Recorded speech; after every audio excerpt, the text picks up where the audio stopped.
അങ്ങനെ വണ്ടി കയറി സ്ഥലമൊക്കെ പിടിച്ച് ഞാനിങ്ങനെ ഭയങ്കര എക്സൈറ്റ്മെൻറ്റിലായിരുന്നു. കാരണം ഞാൻ PG പഠിക്കുന്ന സമയത്ത് ഡിസാസ്റ്റർ മാനേജ്മെൻറ്റാണ് ഞാൻ പഠിച്ച കോഴ്സ്. അപ്പോൾ ഇങ്ങനെ ഡിസാസ്റ്റർ വന്ന് നശിച്ചുപോയ സ്ഥലങ്ങളൊക്കെ അങ്ങനെ ധനുഷ്കോടി ഞാൻ കേട്ടിട്ടുണ്ട്, അവിടുത്തെ കാര്യങ്ങളെക്കുറിച്ച് പറഞ്ഞിട്ടുണ്ട്. അപ്പോൾ എനിക്ക് ഭയങ്കര എക്സൈറ്റ്മെൻ്റ് ആയിരുന്നു ധനുഷ്കോടിയിൽ പോകണം, അവിടുത്തെ കാര്യങ്ങളൊക്കെ കാണാനായിട്ടും.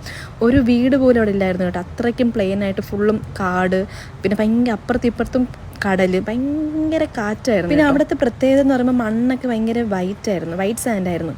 പിന്നെ കുറേ ബുഷസൊക്കെ ഉണ്ടായിരുന്നു. കടൽ ഭയങ്കര കാറ്റായിരുന്നു, ഭയങ്കര ശക്തിയിലോട്ട് വരുന്നതാണ്. ഇടയ്ക്കിടയ്ക്ക് പോകുന്ന സമയത്ത് കടലിൻ്റെ കളറൊക്കെ വേറെ ഡിഫറെൻ്റ് ആയിരുന്നു, ഭയങ്കര ബ്ലൂ ആയിട്ടും ഡാർക്ക് ബ്ലൂ ആയിട്ടൊക്കെ കണ്ടിട്ടുണ്ടായിരുന്നു. പിന്നെ നമ്മൾ വണ്ടിക്കകത്തിരുന്ന് ഫുൾ ധനുഷ്കോടിയുടെ ചരിത്രം പറയലായിരുന്നു. പിന്നെ ഞാൻ ഗൂഗിളിൽ നോക്കി ഏത് വർഷമാണ് സൈക്ലോൺ വന്നതും അവിടെ എന്തൊക്കെയാണ് സംഭവിച്ചെന്നൊക്കെ പറഞ്ഞിട്ട് ഇങ്ങനെ നോക്കിക്കൊണ്ടിരിക്കുന്നുണ്ടായിരുന്നു. സത്യം പറഞ്ഞ ഒരു എക്സൈറ്റ്മെൻ്റ് ആയിരുന്നു, അതിനുള്ളൊരു ക്യൂരിയോസിറ്റിയും കൂടെ ഉണ്ടായിരുന്നു കേട്ടോ. ഭയങ്കര വിജനമായൊരു സ്ഥലമായിരുന്നു. അങ്ങോട്ടും ഇങ്ങോട്ടൊക്കെ വണ്ടികളൊക്കെ പോകുന്നുണ്ടെങ്കിലും ധനുഷ്കോടി എത്തിക്കാൻ ഇപ്പോൾ ഇത്രയും ക്രൗഡ് ഉണ്ടായിരുന്നു സ്വപ്നത്തിൽ പോലും വിചാരിച്ചില്ല.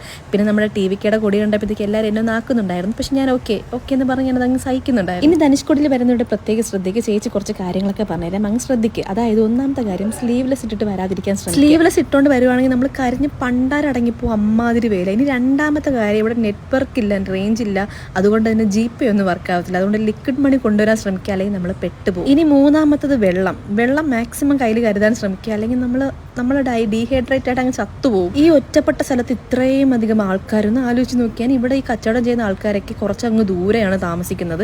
അവർ ഈ കച്ചവടത്തിന് വേണ്ടി മാത്രമാണ് ഇത്രയും ദൂരം വന്ന് ഇവിടെ ഇങ്ങനെ കടയൊക്കെ ഇട്ടിരിക്കുന്നത്. 1964 ഉണ്ടായ സൈക്ലോണിന് ശേഷം ധനുഷ്കോടി ഒരിക്കലും മനുഷ്യന്മാർക്ക് താമസിക്കാൻ അനുയോജ്യമായ ഒരു സ്ഥലമല്ലാത്തതുകൊണ്ടാണ് ഈ സ്ഥലത്തിനെ ഗോസ്റ്റ് ടൗൺ എന്ന് വിളിക്കുന്നത്. അതുകൊണ്ട് തന്നെ ഇവിടെ സെൽ ടവർ ഒന്നും ഇല്ലാത്തതുകൊണ്ട് നമുക്ക് ഇന്ത്യൻ സിമ്മിനോട് റേഞ്ച് കിട്ടില്ല. ചിലപ്പോഴൊക്കെ ശ്രീലങ്കൻ റോമിംഗ് നെറ്റ്വർക്ക് കിട്ടാനുള്ള ചാൻസ് ഉണ്ട്. ക്യൂരിയോസിറ്റി കുറച്ച് കൂടുതലായതുകൊണ്ട് ഞാൻ അവിടുത്തെ ലോക്കൽ ആളോട് ചോദിക്കുന്നുണ്ടായിരുന്നു, എന്തെങ്കിലും എമർജൻസി ഉണ്ടെങ്കിൽ എങ്ങനെ ആൾക്കാർ, അതായത് ഗ്രാമത്തിലുള്ള ആൾക്കാരായിട്ട് കോൺടാക്ട് ചെയ്യുന്നത്. അപ്പോൾ അവർ പറഞ്ഞത് കുറച്ചും കൂടെ അങ്ങോട്ട് പോകുമ്പോൾ സെൽ ടവർ കിട്ടുന്ന സ്ഥലത്ത് പോയിട്ട് ആൾക്കാരെ വിളിച്ച് കമ്മ്യൂണിക്കേറ്റ് ചെയ്ത് വീണ്ടും അവർ തിരിച്ച് ഇങ്ങോട്ട് വരും. അതായത് അവർക്കറിയാം ഇവിടെ റേഞ്ച് ഇല്ല, അപ്പോൾ എന്തെങ്കിലും എമർജൻസി ഉണ്ടെങ്കിൽ അവർ അത്രയും ദൂരം ട്രാവൽ ചെയ്ത് പോയിട്ട് വേണം ആൾക്കാരടുത്ത് കോൺടാക്ട് ചെയ്യാൻ. ഫ്രഷ് ആയിട്ടുള്ള മാംഗോ, പൈനാപ്പിൾ, അതുപോലെ ഉപ്പിലിട്ട മാംഗോ, അതുപോലെ തന്നെ കടലിൽ കിട്ടുന്ന ശംഖ്, അത് ഉപയോഗിച്ച് ഉണ്ടാക്കുന്ന കുറേ ക്രാഫ്റ്റ്സ്, അതുപോലെ പല സാധനങ്ങൾ, ഹാൻഡ് മെയ്ഡ് ആയിട്ടുള്ള കുറേ സാധനങ്ങളാണ് ഇവർ ആക്ച്വലി അവിടെ വിൽക്കാൻ വെച്ചിരിക്കുന്നത്. നമ്മുടെ ലിക്വിഡ് മണി അധികം ഇല്ലാത്തതുകൊണ്ട് നമ്മൾ കുറച്ചൊക്കെ വാങ്ങി. ധനുഷ്കോടി ഇന്ന് 20 കിലോമീറ്റർ അകലെയാണ് നമ്മുടെ ശ്രീലങ്ക സ്ഥിതി ചെയ്യുന്നത്. അതുകൊണ്ട് തന്നെ ഇതിൻ്റെ മതിലിൻ്റെ പുറത്തേക്ക് കയറി നിന്ന് കഴിഞ്ഞാൽ ശ്രീലങ്കയുടെ കൊടി കാണാമെന്ന് ആരോ പറഞ്ഞിട്ട് ഞാൻ കുറേ സമയം വലിയ കയറി നോക്കിയിട്ട് എനിക്കൊരു കൊടി പോലും കാണാൻ പറ്റി. പിന്നെ വിജയുടെ സുറ സിനിമയുടെ ലാസ്റ്റ് ഫൈറ്റ് സീനാണോ അത് പാട്ട് സീറ്റാണോ എന്തോ ഒരു സാധനം ഇവിടെ വെച്ച് ഷൂട്ട് ചെയ്തിട്ടുണ്ടെന്ന് ആരോ പറയുന്നത് കേട്ടായിരുന്നു. സത്യമാണോ എന്ന് എനിക്കറിയത്തില്ല.